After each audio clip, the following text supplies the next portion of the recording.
this meeting of the City Council to order for June 28th, 2023. Raj is on vacation, so you guys get me tonight. All right, so the first item is any agenda additions or changes for counselors. I have. I think Aline is coming shortly, so Andrew or Marcus, do you have any? Nothing for me. No, not for me. Thank you. Okay. I was just going to remove the minutes from the June 14th meeting, and I'll put those on as agenda item or business item.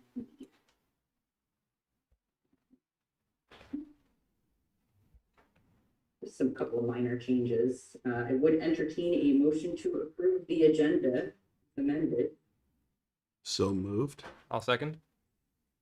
All in favor? Aye. Aye. Any nays? All right, so we are on to the public to be heard.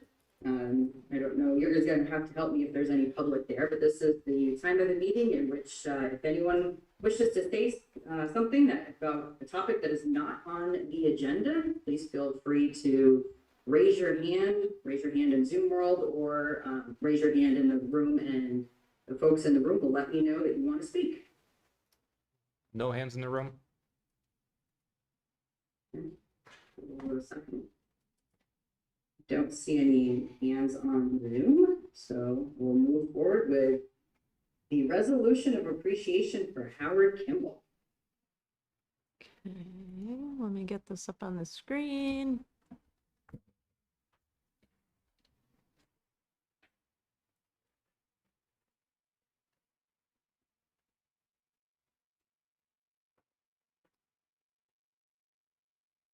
All right. So Chelsea is on with us, but Howard has been with us at the wastewater treatment facility for 39 years and retiring in July. So we've got this resolution on there. Chelsea, anything you want to add? Sure. He is watching remotely on YouTube, is what I was told.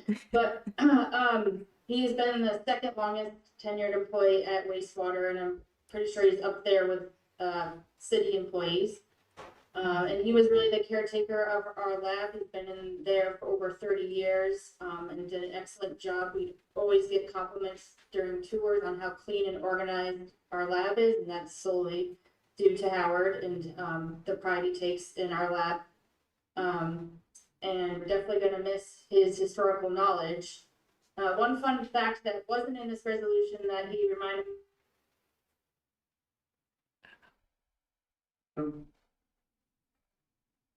What a cliffhanger. I know. Oh, shoot. Chelsea, we lost you on what the fun fact was. It was that he came up with the name for the city TV show, Junction City News. Yeah. So that, yeah. Nice. Awesome. That's cool. Yeah, with that, you can go into the resolution. Marcus or Andrew, did one of you want to read this resolution? You're the clerk, right? I am the clerk. Oh, I call new guy. All right, I will do it.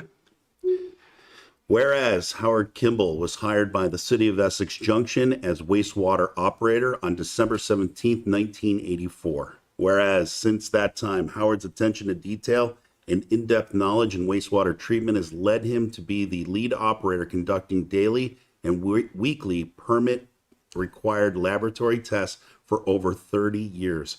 Whereas Howard will retire on July 7th, 2023, with 39 years of dedicated service, leadership, knowledge, and experience at the wastewater treatment facility. Whereas annually, Howard conducted and passed Environmental Protection Agency tests, certifying the facility's laboratory to continue internal operations. He also served as an early member of the Department of Environmental Conservation Lab Standards Committee, providing important input to lab methods still used at the wastewater treatment at wastewater facilities today.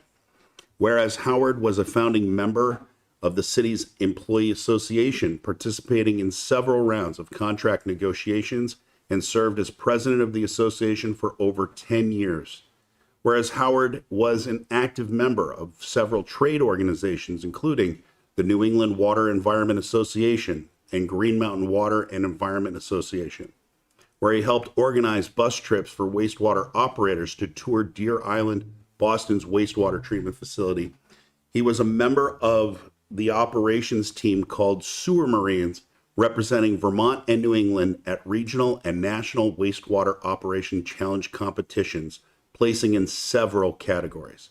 Whereas Howard received the Andrew Fish Laboratory Excellence Award from Green Mountain Water Environment Association for exceptional performance in lab operations in 2008. Whereas Howard's dedication, tidiness, passion for process control, and historical knowledge of the facilities will be tremendously missed. Now, therefore, be it resolved, on this day, Wednesday, June 28, 2023, the Essex Junction City Council expresses its appreciation to Howard for his dedicated career at the Essex Junction Wastewater Facility. We thank you for your time and service to our community. The things that we don't have to think about that get done just amaze me. Thank you, Howard. Thanks, Howard. Thank you, Howard. Amber, can I ask a quick question of Chelsea? Yeah. Chelsea, I'm curious if you could elaborate a little bit for those watching about just how important those daily and weekly tests are to the overall health of our community. They're critical. That's what keeps the wastewater plant running, so we know we're doing the right job in cleaning the water that's going back into the Winooski River. So it is really the most important part of the wastewater facility. It's like the heart of the facility, really. Thank you. Just wanted to make sure everybody watching knew how truly important Howard has been to our community and the function of that facility. Yeah. Thank you. Absolutely. Does anybody else have anything? Okay. Thanks again, Howard. Thanks, Chelsea. All right, so we have two public hearings tonight. The first one is a public hearing on the large water utility rate. So I will open the public hearing. Do we need for to that make the? topic. Do we want to make the Can you motion? guess with us? Sorry, go ahead, Andrew. Do you want to make the motion to approve of the resolution? Oh, yeah, we might want to do that. Sorry. We'll be back, Jess, momentarily. All right, well, I'll let somebody else support the motion. I will go ahead and make the motion that the city council approve of the resolution of appreciation for Howard Kimball. You know, I'll take this opportunity to second it. Thanks, Mark. All right, all in favor, say aye. Aye. Thank you for that, Andrew. All right, I think now we're back to the public hearing, regularly scheduled programming.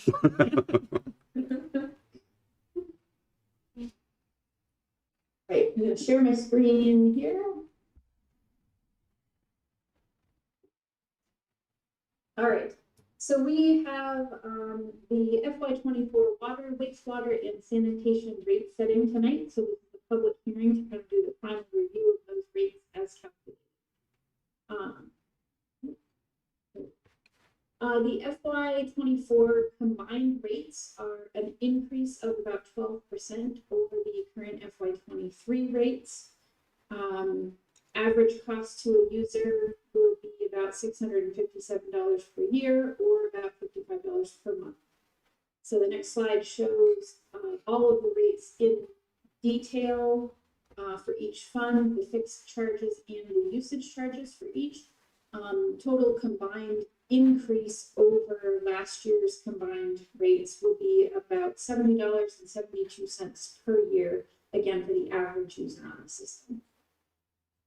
So the water rates are they are increasing 18% or about $46 per year, due primarily to the reasons that are on the screen here. We had operating budget increases. The wholesale rate that the city pays to Champlain Water District increased by 9.5%. And we also had some planned increases and additions to our budget this year for capital and the Main Street water line project. Our wastewater rates are increasing 4.76%, or about just under $9 per year per user, or per user. And these are primarily, if you'll recall back to all of our budget conversations, we had a significant increase in the wastewater treatment facility budget for operating costs for supplies, chemicals, and equipment. And then we also have a planned increase to capital in this fund as well. The sanitation rates are increasing just under 11%, or about $15.56 per year per user. This budget increase is primarily driven by those administrative fees, as well as some technical services that are related to our pump station communications. So the large water user rate, this is essentially just Global Foundries right now in the city that pays this rate. There's an explanation at the bottom here. I won't read through the whole thing, but this rate is calculated to increase 27.7% over the current rate this year. And again, for all the reasons that the increases we're seeing on the water fund apply here as well. The wastewater treatment wholesale rate, which was presented to the Tri-Town Committee a month or so ago now, is increasing 16.3%. And again, these increases are all related to the general wastewater operating increases that we went over on the previous slide. And that's it. I don't know if anyone has any questions. This information also was sent to Global Foundries directly, so they are aware of this and have been in communication with them regularly over the last couple months. Thanks, Jess. Yep. Andrew, Marcus, do either one of you have any questions before I open up to the public? I would like to throw out one question just for a clarification for especially for the public. When we're talking about large users and what that means and how they qualify. Because to think of Global Foundries, it seems obvious, but at the same time, I think of other properties similarly sized with much going on, and I wonder why this one is the only one. I would have to look back at the calculation, Marcus, but the threshold is based on basically the gallons per year that are used. And Global Foundries normally would be built directly by CWD, but they don't have a direct connection to CWD, so everything flows through the city water lines, which is why we do this pass-through billing to them. Gotcha. Thank you. Yep. Andrew? Nothing for me. Okay. And we'll open it up for public comment. Is there anybody in the room that would like to comment? No hands up that I can see.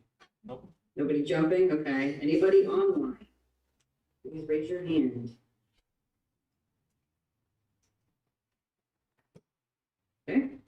I'm not seeing anything, so I will close the public hearing. And I believe we're going to do the motion at a later point in the agenda. So we'll go to the next public hearing on park ordinance amendments. So Amber, Brad's here in the room. He's making his way up. Hey, Brad. Hey, how are you? Good. So you all discussed the ordinances at your last meeting on the 14th, and they're up for consideration tonight. Right now is the public hearing.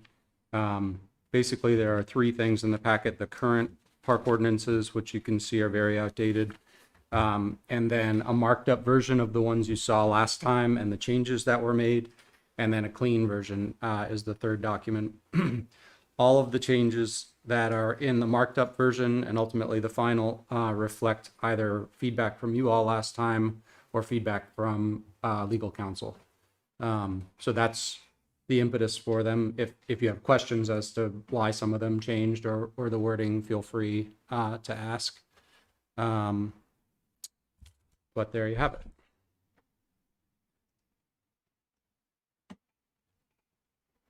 I've got it up if folks want me to share it to just do a walkthrough, or we can open up to public comment. I wonder if maybe, Amber, you don't mind me jumping in, if No, go ahead. Brad, would you be willing to kind of go over the high points in terms of what may be more significant changes? I don't think changing city to village or from village to city is important, but Yeah. the more important changes. Yeah, sure. So just kind of working our way through, section 301 actually defines the parks and names them. I know we had some conversation last time about some of those spaces that are leased spaces, and I think ultimately where we landed is it's clearly says, you know, West Street Dog Park, and so it would pertain to that space. Whereas when it says Maple Street Park, you know, it includes all the facilities and amenities. I think the clarification there is that it includes our parking lot and all of those boundaries. But when we talk about the West Street Dog Park, it is literally just the dog park. And so therefore, I don't think that clarification needed to be altered. Otherwise, as we work our way through, a lot of these reflect kind of current practice in terms of groups, you know, who want to use the space and have exclusive access that they need to apply, and charges may be applied. And the park hours are the same. The restriction on motor vehicles is the same. We are proposing to change to permit dogs at public parks. Obviously, they need to be on leash with the exception of the fenced-in dog park. And there's also a provision here to allow the Parks Department to put up signage in parks where dogs would not be allowed. For example, playgrounds, ball fields, the swimming pool. Otherwise, disorderly conduct is the same. We've made some modifications. I know Raj isn't here, to the tobacco and marijuana. This reflects a few different policies out there and tries to incorporate that language. Alcoholic beverages, I think a change that they could be permitted with permission for an outside group from the director, or permission for a rec department event from the city council directly. No other change. May I ask a question Sure. on that? So in the write-up, it specifically says beer, wine. You don't acknowledge liquor. So I'm wondering, I just want clarification. Are you saying that liquor is absolutely not permitted where beer, wine is? Or is there exceptions for any alcohol? Right now, it's just exceptions for beer and wine. Okay. But if that's something that you would like to include liquor, I think the intention was we were going from absolutely zero, no time ever, to an exception for at least a beer and wine kind of event. Yeah. And just to clarify, I was clarifying with my own staff, it doesn't mean that beer and wine are now permitted in the park, or that people can bring them in, or that somebody can have a baby shower in the back room and have wine available just on their own. They need to go through a caterer that's licensed by the state of Vermont, that has alcohol related insurance and all of those things. So this doesn't just mean that you can go rent the pavilion and you guys can bring beers and all that. It would need to be hosted by somebody who has a license to do that. With that level of what I can't figure out the language that I'm trying to, with that consideration in mind, I almost think it might not matter if it's beer, wine, or liquor. If you're following those particular guidelines for an event and you're approving for it, I think it shouldn't matter whether it does or not. But I think in this particular case, I trust your judgment on it. If you believe this is sufficient language for the types of events that come across for the for Parks and Rec, then I'm fine with it as is. I really could go either way, we actually, we were just thinking like we're having the Elgato food truck come for an event, but there could be an event where you wanted the Elgato food truck to come and provide tacos and burritos and also provide margaritas, which would obviously be liquor and would currently be not permitted under these guidelines. So that would be a welcome change for us.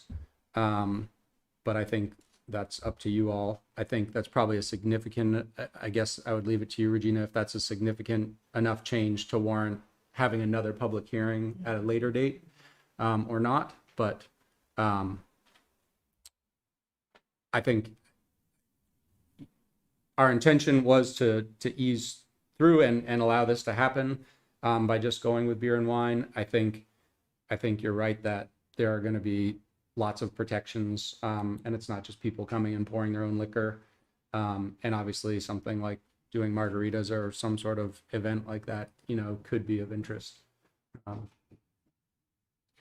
Personally, I'd be fine with it. I mean, the event that you all had pre-pandemic with the barbecue event that I know initially I had a lot of reservation for, you guys really nailed all the security and made sure that the park wasn't rampant with alcohol. Yeah. I completely trust your judgment and would see that it would go through very well. I have no problems if liquor was spirituous liquors were included. And, I think the simplest thing to do is probably not specify at this point and just say an event with alcohol, and not enumerate beer, wine, or liquor, if that works for you all. I don't even know if there's another type. I don't differentiate. And then continuing on with any other significant changes, just some updated language about drones that was not previously included, language about metal detectors that wasn't previously included. And I think that's about it.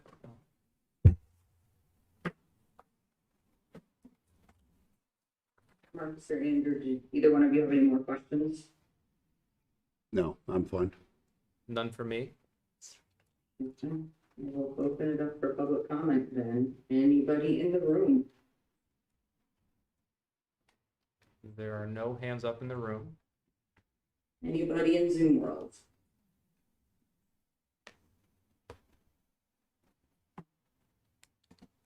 Yes? Yeah, I just have a question for Brad. I'm sure it's probably already been talked about, but not mentioned specifically in the ordinance, is the insurance requirements, because I know VLCT does have some specific requirements. Not sure if it's worth mentioning that in addition to state laws and regulations. In regards to the permits or the alcohol specifically, Jess? The alcohol specifically. I think it would fall under, if you, section 305, when it talks about permits, says that the permitters may be required to sign an agreement with the city that contains an indemnity provision and may need to provide event insurance that names the city as an additional insured. I think there's some flexibility in there, just in case VLCT changes their standards, that we can update those on the go, but I think that'd be related to the permit, which would include the alcohol designation. Perfect, thank you. Yep. Thanks, Jess. I didn't see any other hands online, so I will close the public hearing on the park ordinance amendments, and we'll be back to that topic shortly. We do now have a hand waving in the back. Oh, okay. All right. That person can come on up then. Oh.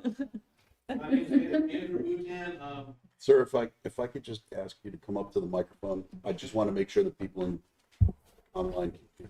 Thank you. So is this event that's going to be serving alcohol, is that a private security or is that our police department going to be used for security for that? Is that our police department's going to monitor that and make sure it's all safe and everything? Or is that a private security going to come in and special, keep an eye on things?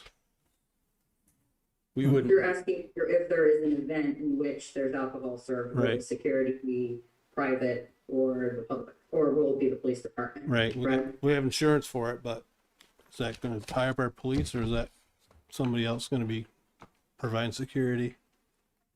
You know, when we did that event previously, it was managed between recreation staff and the staff of the caterer of the vendor, who's ultimately responsible for the safety and that alcohol stays in certain areas and that people are ID'd and all those things. So it's really on them. But we also made sure that we had some boundaries as to where people could and couldn't go. So for things like that, you know, or certainly if it was a small private thing that somebody was doing, we wouldn't need the police. I guess I wouldn't say never, because there could be an event that ends up being really big. You know, we recently had the Pride Festival and nobody knew how many people were coming. So if we were to put on some sort of event and it drew a huge crowd, then police, yeah, may be active and involved in the park. Just, you know, I don't think it's necessarily alcohol specific. It's more about the events and the activities that are happening at the park and whether or not police think they need to be involved. So is there like fees and charge for this to pay for the police, or is that gonna be a taxpayer funded thing?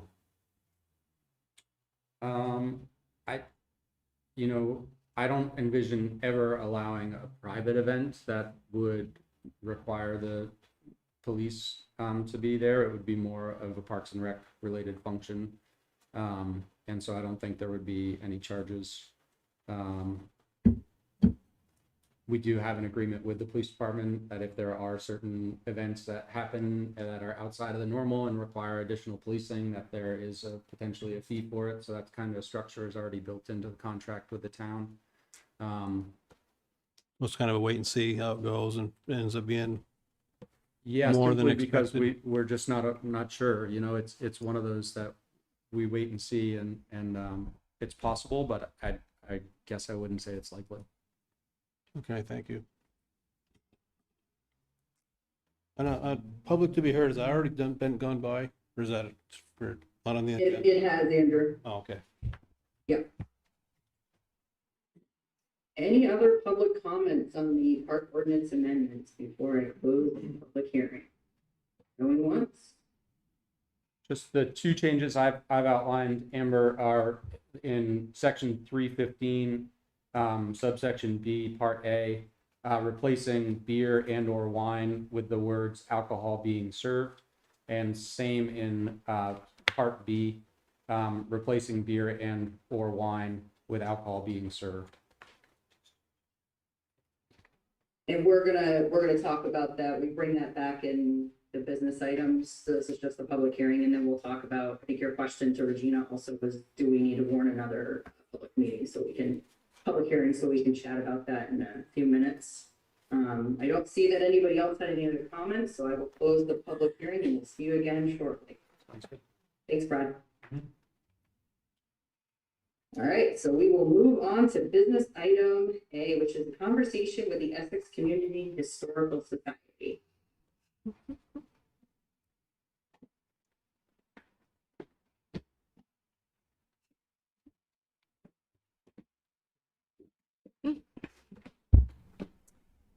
Hello, everyone.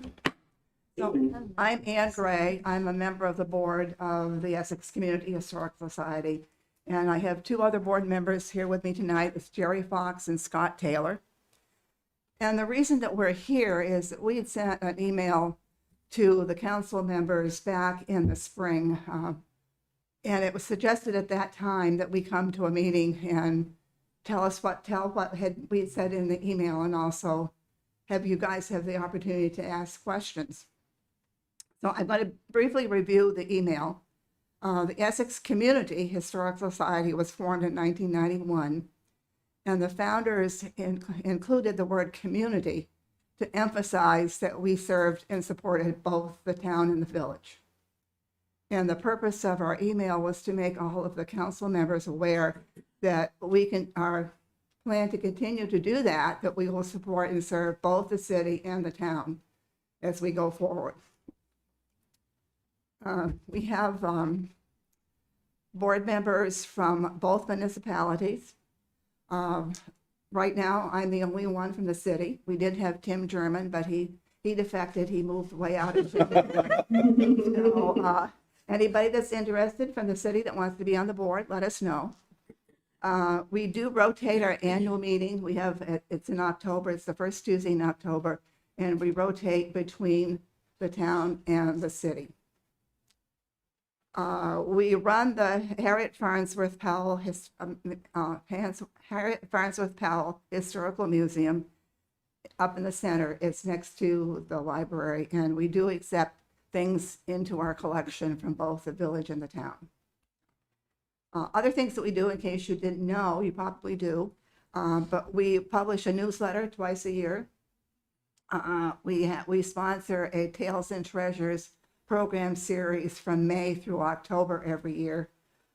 It usually is at Memorial Hall, but this year we did have one at the Colwood Room, and we probably will plan on doing that again, depending on what the availability is the two rooms.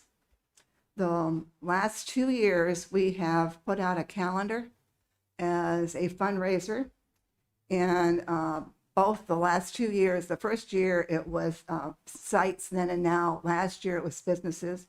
And we split it 6 and 6 between the city and the town. This year or next year, however you want to look at it, the one we're working at now, but it'll be the 2024 calendar. It's going to be people that shaped the community, the Essex community. So that's a little bit harder to do, to have it 6 and 6, because when it was being shaped back in the late 1700s, it was just a town. So, but that will be coming out. We hope to have it ready for people to purchase in September. The big thing that we've been doing for the last 6 years, and we are so pleased to announce that the tower, the 40th and Ellen Water Tower, the repairs are being done as we speak. It took a long time, but we finally got there, and they are working down there now if you want to go down and watch them. I know I've been down at least once a day, and I think Scott's been down and Jerry's been down too, so they're getting a lot of attention. If any of you, if you would like to have us put up an exhibit here, if you have an exhibit case or a table or anything where you would like an exhibit on the history, we'd be more than glad to do that. We actually have one that we did at History Expo down in Tunbridge several years ago that was on the businesses that were down on the river.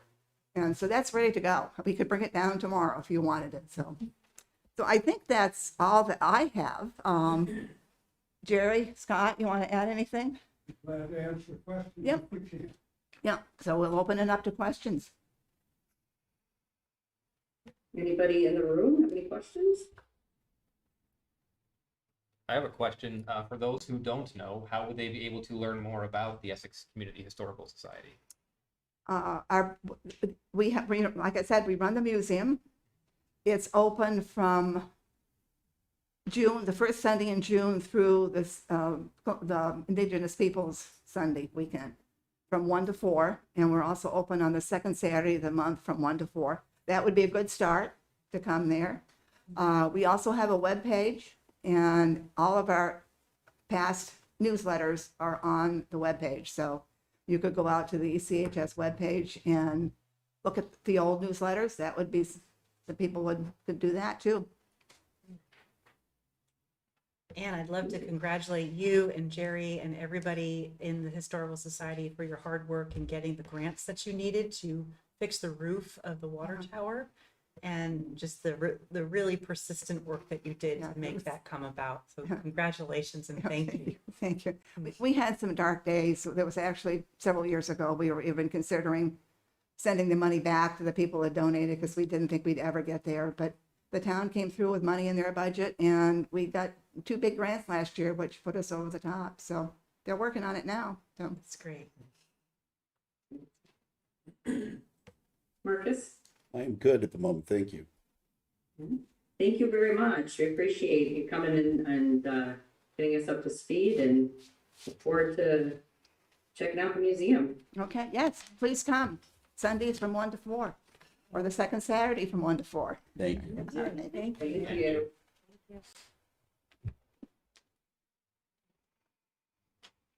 All right, so we are going to go back to the discussion and consideration of FY24 utility rates. Jess is back in the house. I'm back. I'm gonna share my screen again for the memo.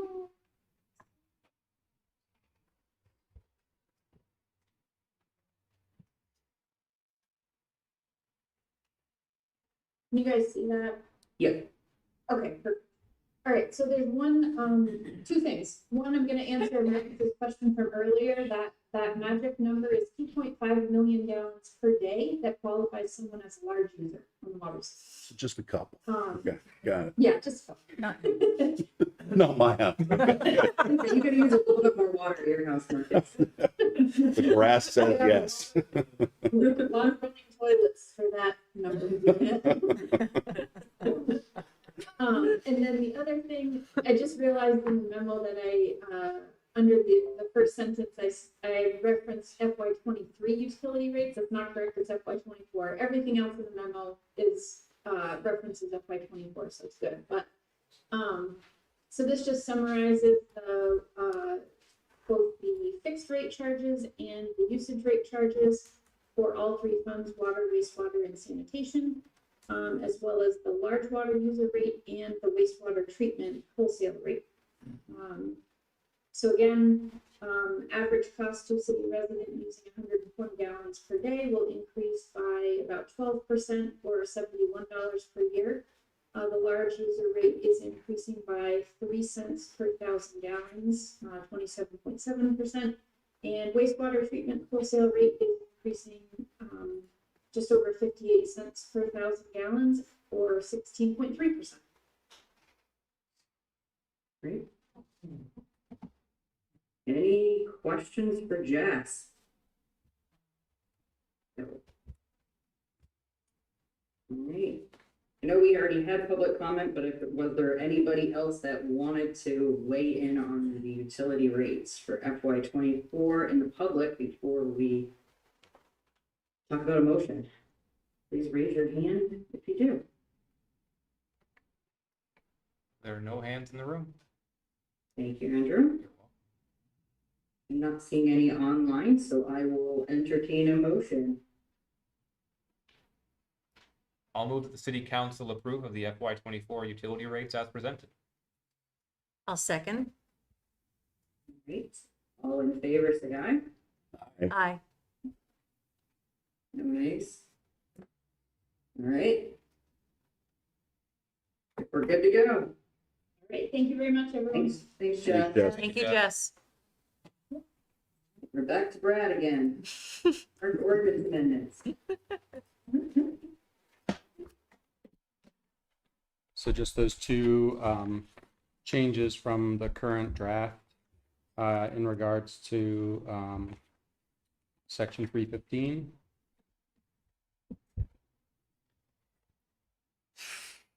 What is folks' thoughts about whether we need to have another public hearing on those minor changes, or if we are good to just approve it tonight? I don't think they're significant, personally. Doesn't feel significant to me. I think you're good to just Agreed. move it if you want. Regina, I don't know if I need to catch what you said.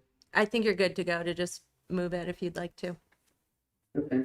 Was there any other comments from anybody, counselors? No, thank you. I will again ask if anybody in the public has any comments on park ordinance amendments or entertaining a motion. There are no hands going up in the room. None online, so entertain that motion at any point. I'll move the approval of the updates to the Essex Junction Municipal Ordinances, Chapter 3, Regulation of Public Parks as amended. And I'll second. Okay, all in favor? Aye. Aye. Aye. And no nays. Looks like we're good, Brad. Right there. Thank you, Brad. Thank Thank you, you, Brad. Thank you.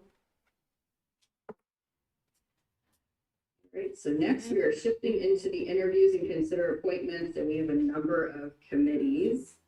So just we generally do these in open session. If someone feels that they want to or need to do their interview in executive session, please let us know ahead of time when you're called up to the table. I'm not going to go in any particular order except for what was presented to me in the memo.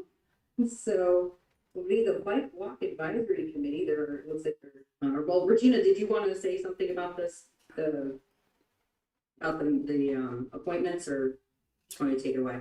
No, I think we're pretty good. We've got it's all in the memo there, but we've got the majority of these folks are, we've got the same number of applicants as positions, but we do have for the Capital Review Advisory Committee 3 applicants for 1 position, and the Tree Advisory Committee is 3 applicants for 2 positions.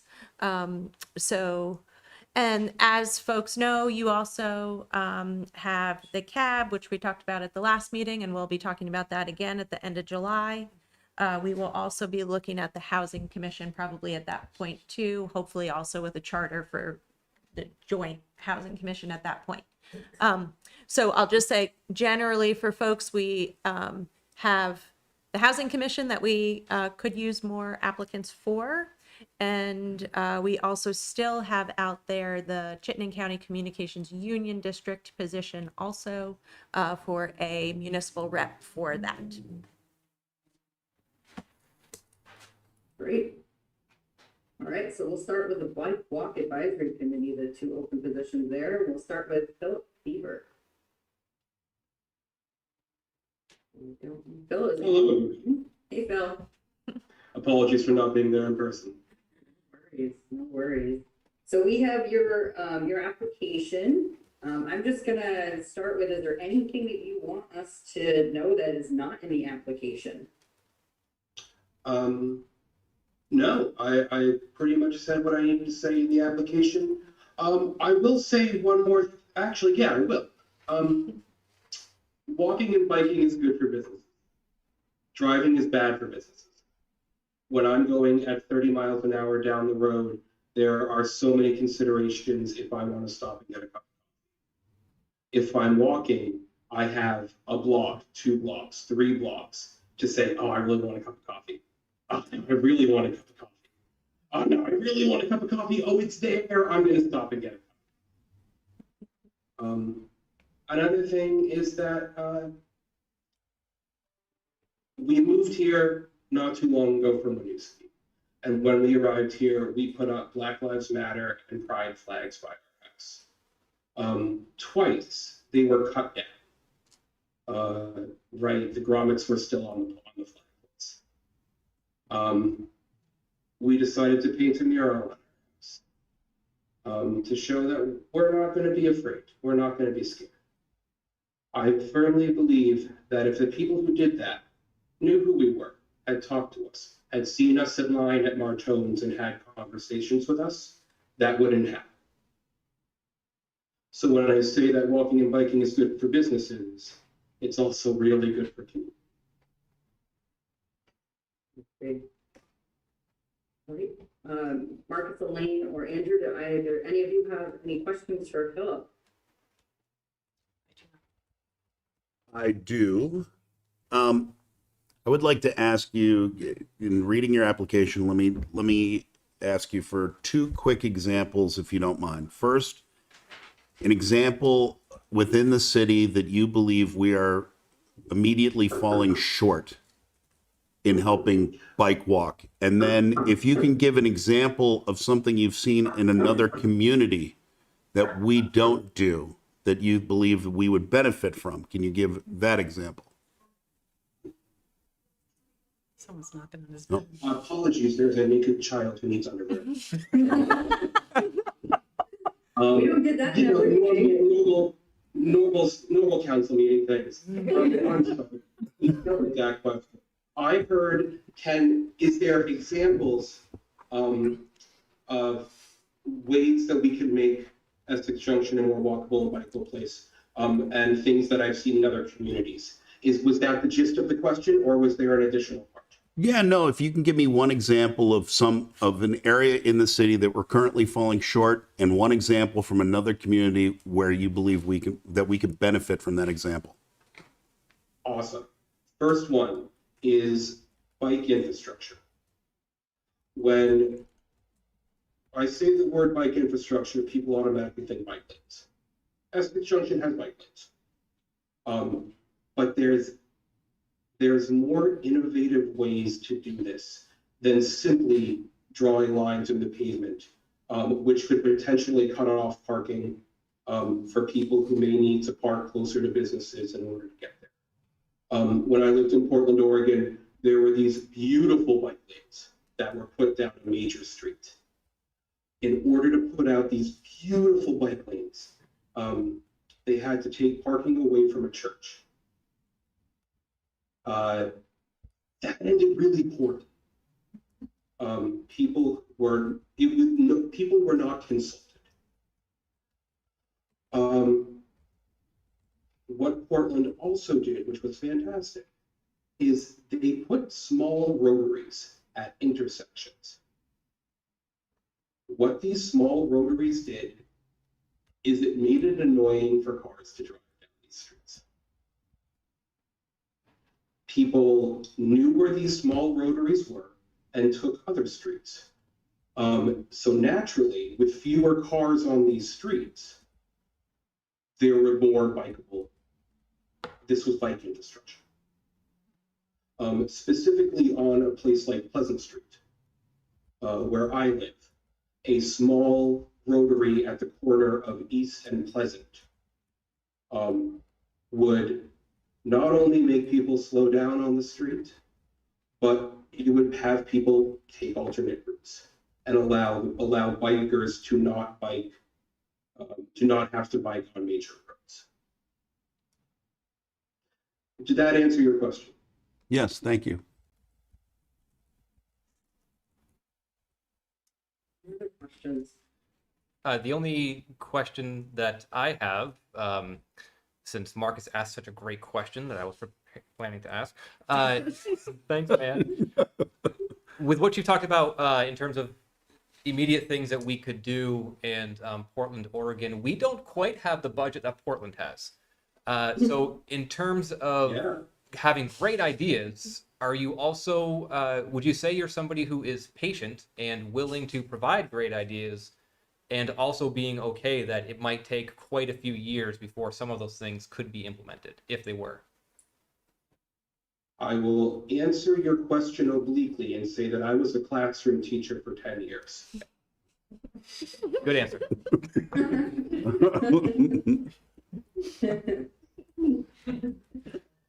I'm all set. Thank you. Elaine, do you have any questions? I don't, Amber. Okay. All right, thank you very much. Just so everyone knows, we do have an executive session. We're planning to go into executive session later this evening to review all of the applications for all of the different committees. So I anticipate that we will come out of executive session with a motion. So you should know in the next few days about your appointment, or yeah, I would say the next few days. Thank you. Thank you for joining us. Appreciate it. And thank you for applying.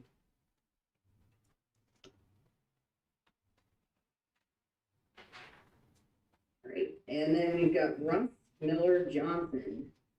Bike walk.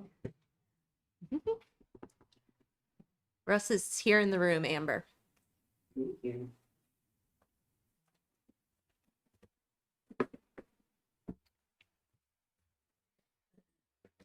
Hello. Hi. Hey, Russ. Hi. Thanks for joining us. No problem. Thank you. So I'm going to start with the same, we have your application. Is there anything that you would like us to know that is not in the application? I've commuted to work since high school on bikes and in several towns. I've always been a volunteer, either Red Cross, professional committees.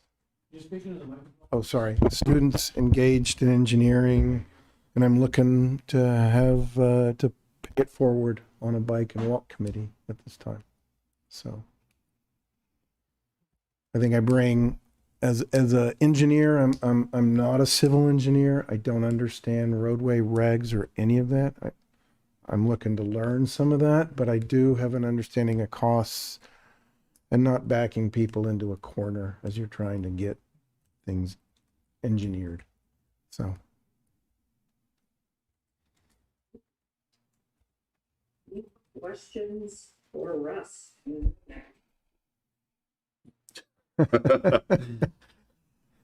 Russ, I've got the same question I asked Phil, Yeah. which is, again, if you're in looking at the city, is there one thing that you can potentially point at that you believe that the city is falling short in order to help bike walk? And can you think of an example, maybe in another community, that you believe that the city could benefit from? yeah, so what the city could do, what we could do is for events, we could have secure bike parking because a lot of people like to bike. And it's a good way to get people out the first time, second time, third time. And they just don't know what to do with their bikes or where to take them. So there could be a cadre of volunteers in a tent to do bike check, like coat check, for big or small events or just a weekend or something at the park. And I think that goes a long way to getting people out. I don't know if the city has a tent or not or what the infrastructure is that's available for that, but that's one thing. And then as a frustrated former Atlantan on neighborhood bike committee, just connecting them or showing connections of them, I think that's helpful as well, so that a family, doesn't have to narrow down as you go down, say, to the dam here. Just a little bit more continuity. And sometimes it is striping and sometimes it is a major undertaking, and just a little balance in that. Okay. And then just bringing that around maybe by the river and connecting it to nature as grants or time would allow. So those two things. Thank you. I have no questions. Andrew Erling? I'm good. Thanks, Russ. Appreciate you joining us and applying. Thank And I you. think you heard my spiel about later on tonight. Yep. Talking. Okay. Okay. Thank you. All right, let's shift to the Capital Review Advisory Committee. Kevin Collins.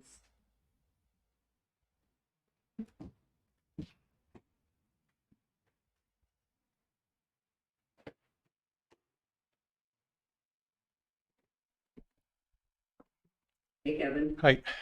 All right, we have your application. Is there anything not in the application that you want us to know? Well, I'm a past member of the Capital Committee. I did 2 terms, a partial term and a full term. And during that time, my employer, who resides within the boundaries of Essex Junction, had a concern about the appearance of maybe a conflict of interest. So those discussions went on every year during my review at work. And during my last term, I became chair of the Capital Committee, and the conversation moved up a little bit about the perception of,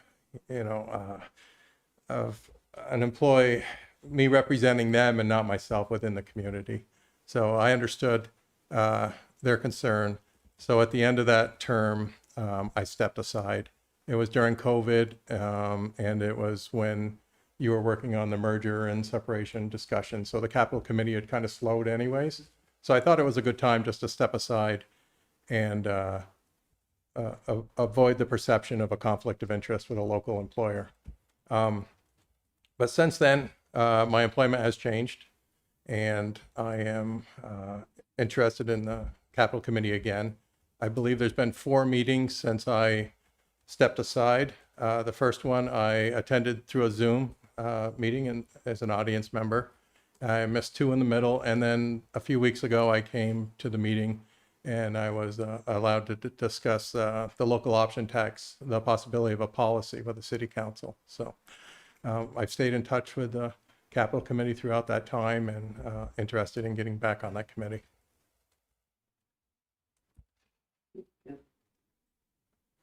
Lane, Marcus, Andrew, anybody have any questions for Kevin? You guys go first, I'm like. I was on the capital committee with Kevin. I don't have questions for Kevin as I kind of know how he operated. Then I will ask a question.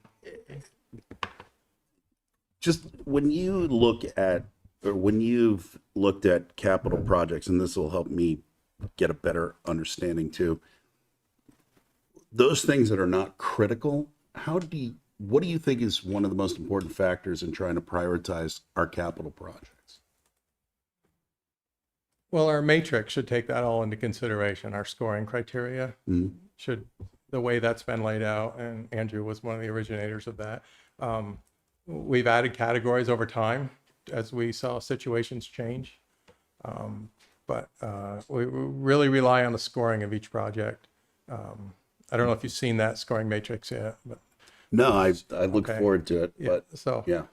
there's many categories: safety and cost of postponing things, and possibility of combining a project with another project in the same area to save money. And so there's a lot of discussion that goes into each project. One of my pet projects that I would like to see is sidewalks. And I know Andrew and I felt the same about that, is that our sidewalk funds were competing with Lamoille Street project. And it wasn't a fair scoring of a sidewalk versus. So if we continue with that same scoring criteria, the sidewalks are always going to be at the bottom of the list. So we need to talk about possibly a separate sidewalk fund so that we can let Rick adjust some kind of schedule, or create some kind of schedule to do so much sidewalks per year. But not sure if that answered it, but No, that's we great. Thank really you. rely on our scoring matrix and the scores at the end, and add categories over time if we think we've missed something. I appreciate that. Thank you. You answered one of my questions about sidewalks. Okay. Are there aspects of the matrix that you think need to be updated? Are we missing a category that might be informing how decisions are made? I don't think so at this time.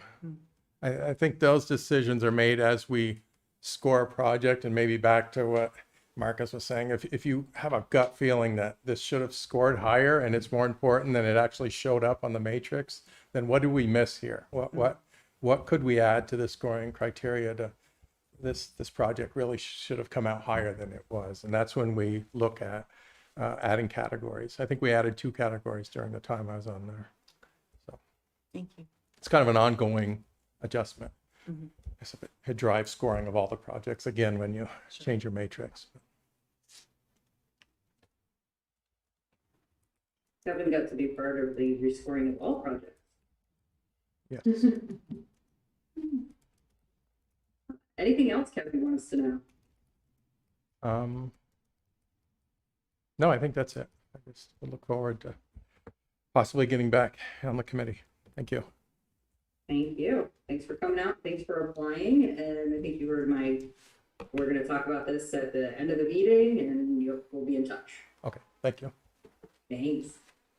All right, next we got Mike Blakeman. I think I saw him in the room. Yep.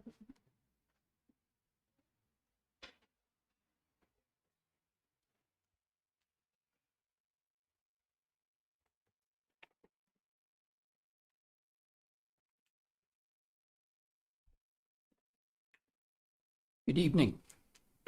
Hey, Mike. How are you? Good you. Good. Thank you for this opportunity.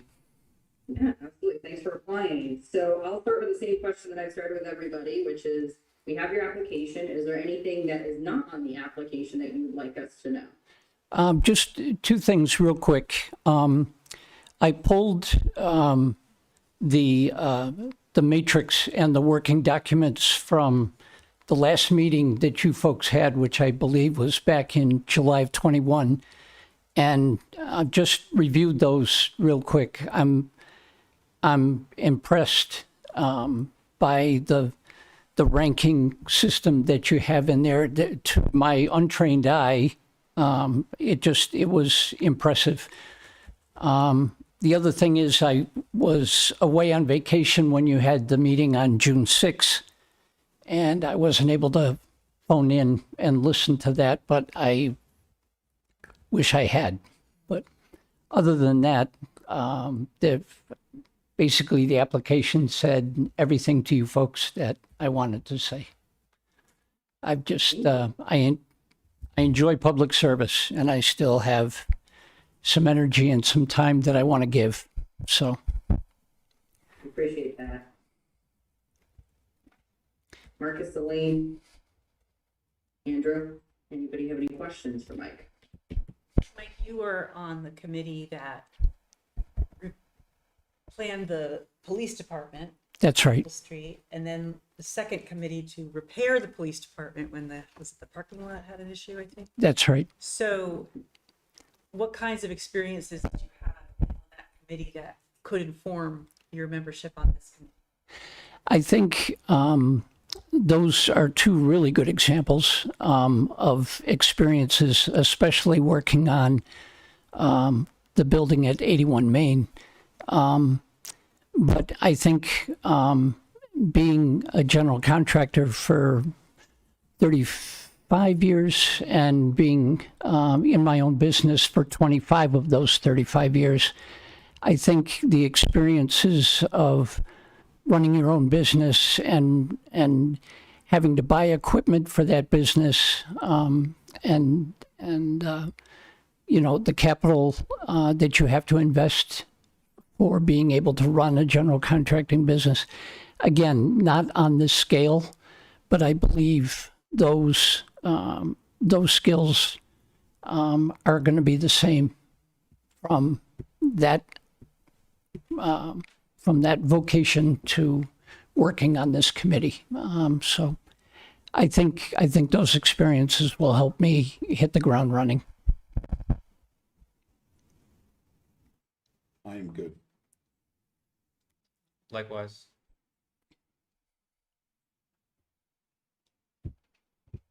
Sorry, I didn't hear that. Are you guys didn't have any more questions? We are good. Yes. Thank you. Okay, thanks. All right, thanks, Mike. You're very welcome. Thank you again for this opportunity. Thank you, Mike. It's Mike. All right, and then the last Capital Review Advisory Committee application is Justin Rabbit.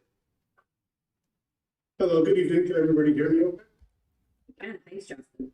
Switching from platforms can be problematic. Thank you for having me tonight. Thanks for applying. So I'm sure you've heard the same questions that we've been asking, but I'll start with, we have your application. Is there anything that you would like to tell us that's not on your application? So I'm going to have to asterisk this by saying I submitted a bit ago, so I don't quite remember all of its contents, but I'm sure I covered my background and work experience, so I'll steer clear of that.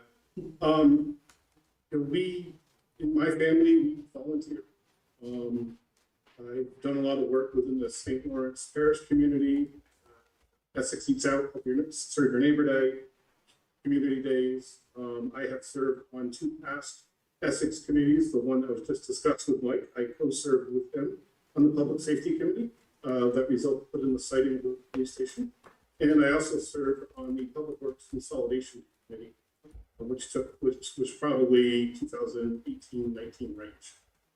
So we have a kind of a history of volunteering in my family, and I have some direct volunteer experience with Essex in and of itself. I don't think there's other things to add that would not be in my application. Thank you. Thank you. Counselors? Justin, it's good to see you again. We served together on the Public Works Assessment Committee a couple of years ago, as you referred to. Really? How you doing? A little delay on the sound and the video. Good, thank you. I just want to ask you to elaborate on the part about your experience. Can you share, if you're comfortable with us, you know, you're a city engineer, where you're a city engineer, what you do there, and how that would impact Yeah, what sure. happens on this committee. Yeah, so presently, so by background in education, I'm a civil engineer. I'm presently employed by a local consulting company as a water resources engineer. That's been for the past year or so. However, 26 years prior to that, and right out of college, I worked in 3 local Vermont municipalities. Burlington for 10, Stowe for 4, and South Burlington for 12. At the last 2 stops, I was both the public works director and the municipal engineer. So that's 16 years of kind of executive municipal experience where every conceivable CIP, local option tax, TIF district, it was what I lived for 16 years. So you folks are very familiar with how that goes, as am I. So that was in Burlington, I'm sorry, in South Burlington and in Stowe, and then in Burlington, that was right out of school, and I was serving in the staff level capacity for the city of Burlington. Thank you. Andrew Marcus? I am okay, thank you. I also am okay. All right, thanks. Thanks, Justin. I don't know if you were on because I did, yeah.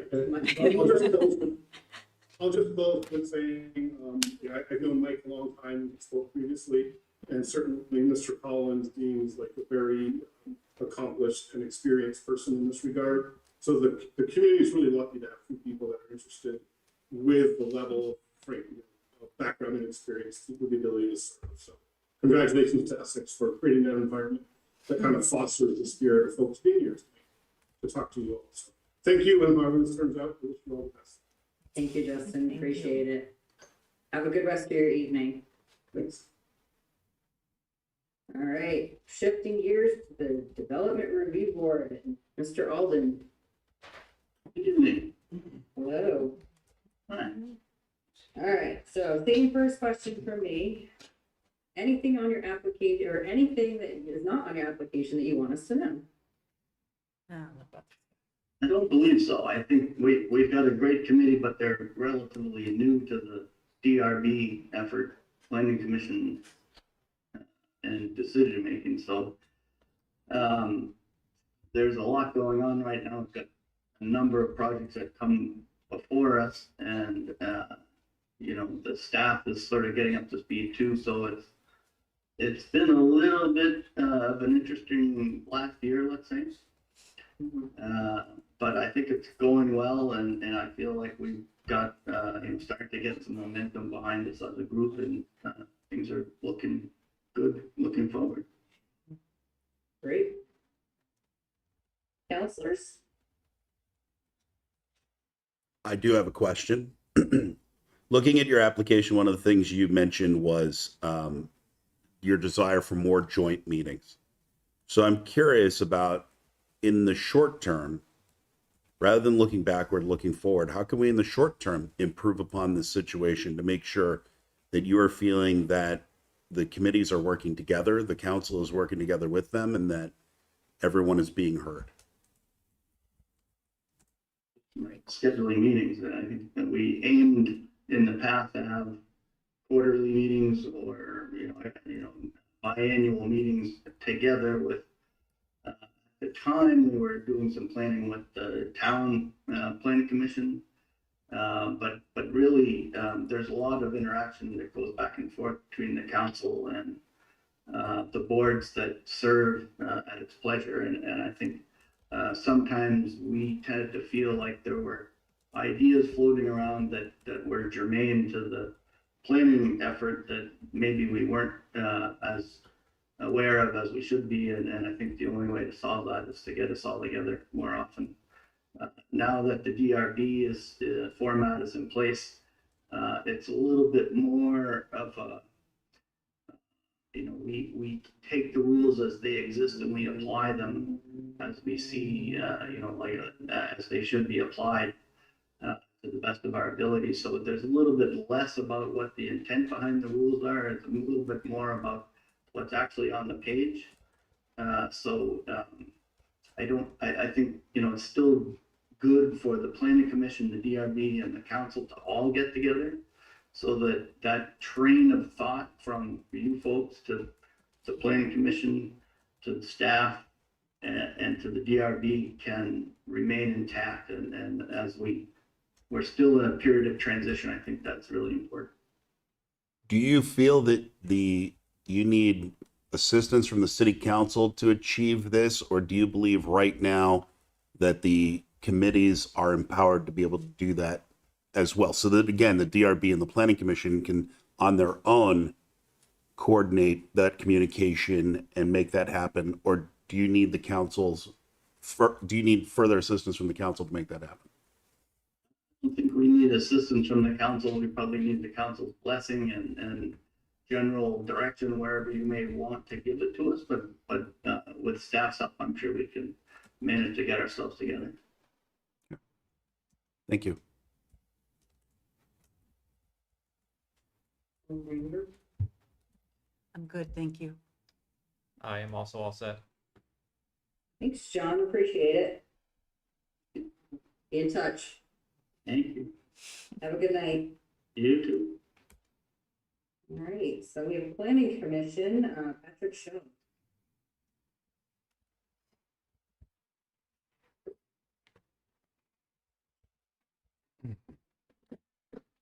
Good evening. Good to see you all. See you. She already know my question, but for anything that you want to tell us that's not on your application. Yeah, I was sitting there trying to think about what I put on the application. I guess I would just really add that, really looking forward to staying on the planning commission and carrying forward a vision of, developing the first city plan, basically, now that we are our own identity and no longer part of the town, just developing that vision and carrying it forward, making it welcoming and inclusive as we can.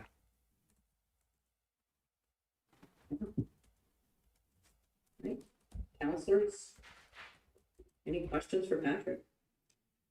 I don't necessarily have a question so much as to say thank you to the Planning Commission as a whole for the work they did to help our staff incorporate all the changes from S100 into our code and all the updates that you made. That was great. Absolutely. And I'm curious to know if your thoughts about S100 and what it's done to our planning or LDC and what you think the results will be, whether we'll see widespread adoption of all these new possibilities in the community. I thought it was interesting that as we went through the LDC changes and then S100 came after the fact, that we had already incorporated a lot of those same goals into the LDC changes, revisions. I do welcome more affordable housing and more affordability, and some of the changes that S100 put forward. I do feel like they unfortunately fell short in a couple of small areas, but I'm excited to see how that can increase more welcoming, inclusive, diverse, and affordable, not just housing, but community in general. Let me ask, based off of what John just answered and what we were discussing a little bit, the communication between committees. Yeah. Can you talk a little bit about what is necessary, or what you believe will be necessary? What do you believe will be necessary moving forward in order to make sure that you're either hearing the input from, say, the housing committee, or you're communicating with the DRB to make sure that that vision is flowing through to the execution? How do you see that working out with? Yeah, I think John had a good point of more joint meetings together. I think as we look to build a city plan, I've had some thoughts listening to the bike walk folks as they were going through their interviews, and also prior even to tonight. I've been thinking about different ways to incorporate some more walkability, some more bike paths, some more connectivity, and I certainly think, Planning Commission wouldn't be able to create that vision without having that conversation with the Bike Walk Committee first and incorporating their ideas and making sure that we have one joint vision coming together. Similarly with the Housing Committee, if we're going to be I believe the Planning Commission soon is going to be taking forward their inclusionary zoning that they've been working on, and we're going to start working on that after we finish our discussions around rental registry. And would certainly need to continue those conversations and meetings with the Housing Committee in order to ensure that their vision and their thoughts as to how they presented it are carried forward into the finished product that we end up with. I don't particularly have any questions, but just frank appreciation for the fact that things like inclusionary zoning, things like the rental registry have been proactively worked upon since the Planning Commission and DRB have been created with our creation of the city. Great appreciation for that and the work we've done so far. So thank you. Thank you. Patrick. I don't have any other questions. So I think you heard, again, we're going to go into executive session in a little while and we'll be in touch. Excellent. Thank you. Thank you for considering me again. Thanks, Thank you. Thank you. Have a good night. Thanks. Before we shift into the tree advisory committee, I'm just going to call a 5-minute recess, let people get up and stretch their legs and use the restroom. So I've got 7:46, 7:50-ish. It's a session here, and we are going to start with the tree advisory committee applications. So Celeste is the first one up. Hello again. Hello. Hello. I want you to know that I know far less about this than I did the previous topic. I spoke to you about. Good to know. Way to sell it. Well, thanks for applying. And I know you've already heard the spiel, but anything on the application that you didn't, or is there anything that you didn't tell us on the application that you want us to know? I think I mentioned that the land that I owned in Sutton, I had in land use in forest management, and it was managed for lumber. So there was selective cutting that was done so that better trees would grow and better lumber would grow. But also my significant other was he was one of the first organic Jersey dairy farmers in Barnet, Vermont. And so it was a very different experience with the land, and there the Stevens River ran through the property, the field, and understanding what vegetation was needed and how trees and other things impacted maintaining the stream bank was something that was very different. I don't know as much. Can't name trees quite the same way I can offenders, but I'm learning so very much. I've started getting very interested in more native plants rather than bringing in things. And I'm concerned about things like things that take over, that just become, that don't belong there. And so I also worry a lot about, as trees age in this kind of an environment, they don't have the support of the environment to maintain their status and their stature. And so I'm really looking forward to asking a lot of questions and learning a great deal. I think that would be a good thing for me. And certainly in asking folks who are in the know, I think it causes really good conversation. So. I only had one other question for you, Celeste. Yes, ma'am. If any of the counselors did. So obviously I know that you applied for the community advisory board as well. Yes. So if you're chosen for the tree advisory committee, and we're I think you know this, we're still going to have more applications and discussion at the end of July regarding the cap. Right. But if you're chosen for the tree advisory committee, and you were chosen for the community advisory board, would you do both of them, or would you say I can only do one? And if only one, which one would you prefer? I think I could manage both. I've done a bunch of things, 2 things at a time, raising kids, working full time. That I certainly if there was a conflict of timing, that would be the one issue. But I would think in a community this size, we should be able to work that out. And we'll talk about community justice as we talk about trees. But I'd do both, definitely. That's the only questions that I have.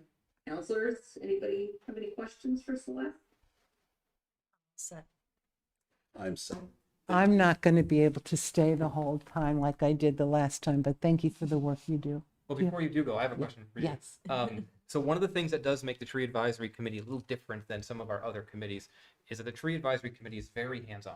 One of the things they have done a lot of is, and a significant amount of, our planting of trees along our community. Oh, cool. Is that something that does also interest you, and not just sit in a room and talk, but also do some things with trees? Yeah, I have this bank they're trying to keep me away from.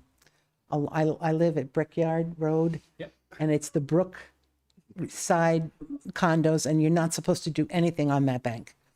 And so I really need you to get me out of my backyard so I stop looking at that bank saying, why do we have those invasives on there? Yeah, I like getting my hands dirty. Great. A whole lot. Well, thanks for coming back out, and have a good rest of your evening. Thanks, and don't you guys work too hard now. Thank you. But make your decisions. Take your advice. Thank you. All right, Nick Meyer, you're up. He'll be up in just a moment, introducing himself. Making some introductions. Totally get it. Hello. I don't remember what I said on my application. You generally know what you said on your application. What do you- I've been saying it for a long time, I think. Well, here's one question that I have. How long have you been on the Tree Advisory Committee? Well, I think we formed a committee in 2013. So it's been about 10 years. And you're Yeah. I think I remember. Yeah. Yeah. Trustees. Yep. Yeah. So I can answer questions. I can tell you about what I think the future looks like, what we'd like to do. I'd love to hear what you think from when it started to where you are now and where you think it's going to go. Yeah, I think we've made a lot of progress thanks to trustees, now council, public works, community members, and a great committee that seems to have amazing skill sets between a future arborist from Burlington. We've got a landscape architect on our committee, and just generally interested people. And it's gone from seeing what the village owned for trees, taking a pulse of that, knowing where repairs need to be done and looking for opportunities. And I was looking over, I think we planted now 260 trees in that time frame. Developing to a point with partnerships in Burlington with Branch Out Burlington, which asked us to join them. So we're able to grow our trees there. That's part of the work aspect that we do during the summertime, is we buy seedlings and raise them for 2 or 3 years. And so we have a tree that's on the street. In fact, all the trees we put out this year, 38 of them came from the nursery. And to a cost of us of about $60 a tree, as opposed to about $350 a tree. So the bang for the buck is really there. We continue, we do, education is another component of it, working with the schools every year, doing an Arbor Day, planting with them. This year we did our first tree historic walk, and we wrote Jim German back in, and we had about 25 people come to do that. So that was a great success. What I look forward to is having worn a planning commissioner's hat for a while and always kind of leading the charge about landscape and what these buildings look like. We do have language that's in our LDC, and we worked on the rewrite of it this year. And I'm hoping that because we are an advisory committee, that the design review board will bring us in to look at projects a little bit more. We've always had on the LDC a requirement for spending a specific amount of money for each project. And if they are not spending on landscaping, and it has its benchmarks depending on the size of the project. I don't believe we've collected any of these fees of what should have been collected over the years. And I'm really hoping that this is going to happen this year because we're seeing more buildings being built with almost 100% lot coverage. And if they're not putting in infrastructure for green space and the urban canopy, the village should get this money to improve our streets. However, the streetscape is what we want to do. So I think that's really key that we look at this. I'd much rather see those developers, and I think I can speak for our whole committee, improving the streetscape. And it is a place where we can enforce it. I'd also like to see more amenities in these buildings rather than just bedrooms. You know, I look at Burlington and some of the developers of outdoor space. They've got fire pits, they have bike lockers, they do lots of things. And I'm following these applications coming in, and I'm not seeing that. And I really think where we can do it right now, we should be enforcing it. So that's kind of how I see where we're going. Continue with education, keep planting trees around the community. I think you're really starting to see a difference. And yeah, so. I do have a question for you, and you've already given a lot of information and insight, and I really appreciate the work that you've already done. I can think of all the pictures that I've seen of you putting a tree in somewhere in this particular city. We really do appreciate it. But you spoke a lot about the urban canopy. But I'm curious, I'll give you an example of a piece of land that I think about all the time because I live near it, which is Stevens Park. Yeah. What are your thoughts on property like that and what we do with that type of forestation in our city? Well, I think I look at the role that the urban canopy, and we, you know, in Vermont, we look around and we're 80% forested. So why do we need more trees in the urban areas, in the cityscape, excuse me. But it makes a big difference in terms of cooling effects. I look at the development that's happened around that area and the lack of outdoor space for many of those new residents. And I think we should improve on it. And that might require, you know, removals and planting, developing some sort of infrastructure for trails. I know the access is not good, but it's a walking access that works. And we've got a lot of walkers in that area. So I know there were things floating around years ago. Well, let's turn it into affordable housing or do something like this to do. And it's always been the orphan for Parks and Rec of what to do with it. So I hope we could improve on it because I think it could satisfy a lot of needs for the environment, for residents and others. Yeah. Thank you. I don't have any questions for you, Nick. Yep. I appreciate all the trees that you put along in the community to help make sure that we do have the shade, we have the oxygen, Yeah. help to clean the air. So I greatly appreciate it. And it's great for walking. Yep. Absolutely. Thanks, Nick. Yeah. Appreciate you coming out and replying. Okay. Have a good night. Thank you, Nick. All right, and then last, we have Steve Rivard.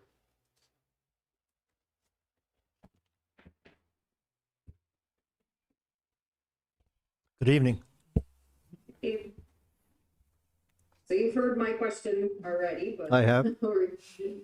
So, anything that you want us to know that is not on your application? I think my application was pretty well done. I just want to have eye contact with everybody that I have energy and passion for tree canopy in the city of Essex Junction. And I proved that already for being a couple of years on the committee. So I hope to be approved again. The passion is what, it's hard to put that on paper or on my application. I did the best I could, but hopefully maybe the vocal word will bring it forward. Steve, I've seen a lot of the trees that you've replaced along Wilkinson and Hayden and Tyler, because I live in that neighborhood. Okay. I'm curious, like, how much more needs to be done, and have we had a lot of ash borer exposure in Essex Junction? You know, I'm not sure of the geography of the village, where the ash trees, where they really are, other than that area. We call that, off the record, Asheville. But there's a lot to be done there. Yeah. So. There's a lot of ash trees in Yes. the neighborhood, also on Lavoy. Mm-hmm. Yeah, and Cushing. And Hayden. Yeah. Yeah. Yeah. Warren and Nick they have it down. Probably can tell you in their sleep where those trees are in the city.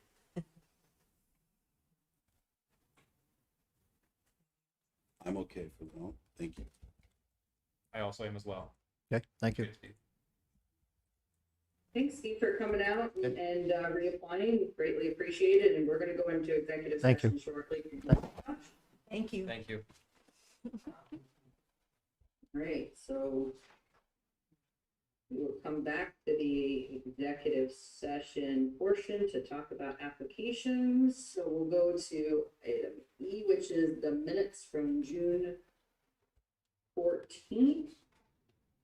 So I just had a couple of minor changes to lines 112, 113, 116, and 120, and that's all to just change that. That paragraph is actually about the candidate, Miss Krasny, not Miss Cragg, or yeah. And so just to change the name should be Miss Krasny. That's the only change that I had. I don't know if anybody else had any changes to the minutes. I'm good. Thank you. I'm good. Okay. I guess entertain a motion to approve the minutes as amended. So moved. I'll second. All in favor, say aye. Aye. Aye. No nays. That is approved. All right, so we are cruising on to the consent agenda.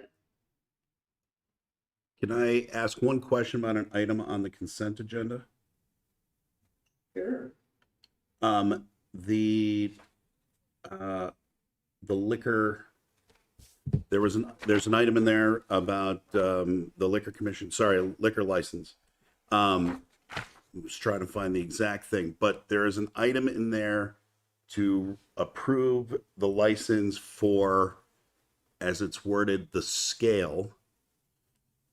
The business, I know the business, and I happen to know the business owner, so I know the relationship, but right now as it sits on Pearl Street, it's Onsen.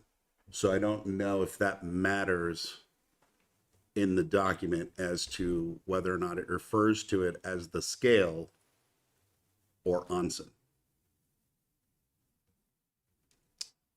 I assume that's what the liquor license is under. That's the name it's under, regardless of what it's actually,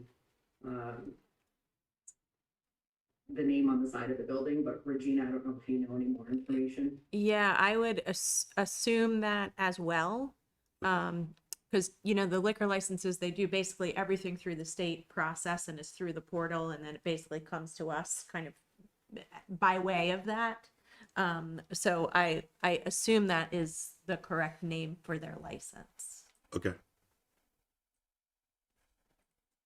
I'd say their license is actually FRG Essex, and that's probably, I mean, I don't want to put words into Susan's mouth, but I would assume that that was her being clear to everybody, like, that's what we would know it as. Same thing with Firebird, Okay. and not necessarily that that's the business.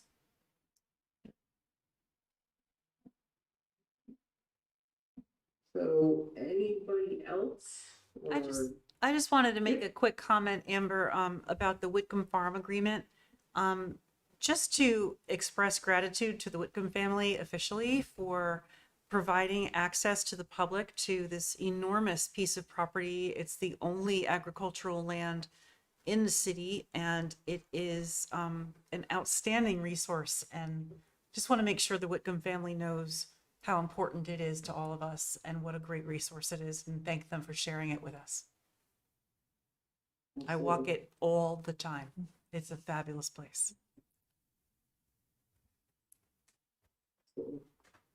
Thanks, Elaine. I'll move we approve the consent agenda. And I'll second. All right, all in favor, say aye. Aye. All right. No nays, so we are on to the reading file, council and manager member comment. Regina? Okay. So, Main Street Water Line project is set to start on Monday, July 10th. So very much appreciate everybody's patience thus far with our construction projects that we have, and we will be adding a third. The plan for that project essentially is that it will go down to one lane depending on where they are in the journey. So just heads up on that, and again, appreciation of patience. So to Lincoln, we will be open a week from today. So doors will be unlocked. Exciting. Susan will be here, and we've got a new assistant clerk who will be starting next Thursday as well. So that's very excited. We've got some other movements going on. I'm now across the hall here if you're looking for me. And Ashley's there as well. And then we are still looking for an admin assistant. So any thoughts, ideas come our way, that would be great. And we have successfully migrated off of the town's IT system this week as well. So thank you. Very exciting. Certainly issues, but open approach has been like amazing and helping people out right away. And so it's really gone great. So in July, we are planning on one council meeting, the last meeting, July 26th. Unless anything else pops up and we need to have another meeting, but that's the plan. 4th of July event is happening next Tuesday at the fairgrounds. That will be from 6 p.m. to about 10:30. Fireworks at 9:30. So lots of fun stuff going on over there. And then Brownell is doing all kinds of things as well, starting with a food donation collection that they're doing over there from July 3rd to the 13th. They'll be bringing that to the Heavenly Food Pantry. I think I messed up my dates in here, but also Recycled Art Lab on June 30th. Writers Club starting on July 3rd, and Thank You Earth Story Walk starting at Maple Street Park on the 3rd. Yeah. So that's it. I mean, there's probably other things, but Could you say the day again that the office is open and Susan will be here? It is Wednesday, July 5th, so a week from today. Okay. Yeah. It would have been the 3rd, but we're closed on the 4th, so we'll just tidy it up on the 5th. Lots going on. Yeah. Counselors, any comments? I have a comment just in recognition of the amazing work that staff have had to do up to this point in time. As by the time we next meet, nearly all of our agreements for transitional agreements from being forming the new city will essentially be gone. So finance, clerk treasurer, information technology, stormwater, and delinquent tax agreements will no longer be in effect. The only ones that will still be in effect are recreation, the reappraisal and assessor, the police services agreement. And so just the amount of work that you all have had to do to get us to the point in time where we can be, have the doors open in a week is just monumental and a great appreciation. Literally everything from how do we collect money when somebody walks in the door? How do we make sure that we're tracking that properly? And who's going to be there to greet them? Things that might seem fairly easy and simple, I know are not in reopening this community. So greatly appreciate that and all the work that you've done. Thank you.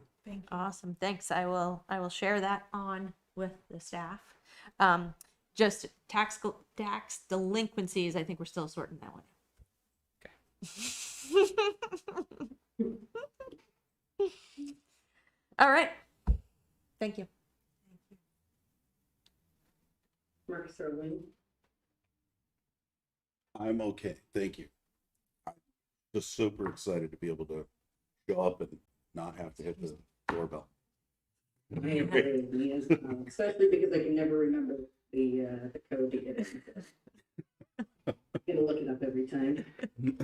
All right. So I think that takes us to the executive session to discuss the appointments. And so I will entertain a motion to go into executive session. You want me to do Let me it? see if I can find it quickly. I do have it. I move the city council enter into executive session to discuss the appointment of public officials pursuant to 1 VSA section 313A3 and to include the city manager. Second. Okay, all in favor, say aye. Aye. Okay.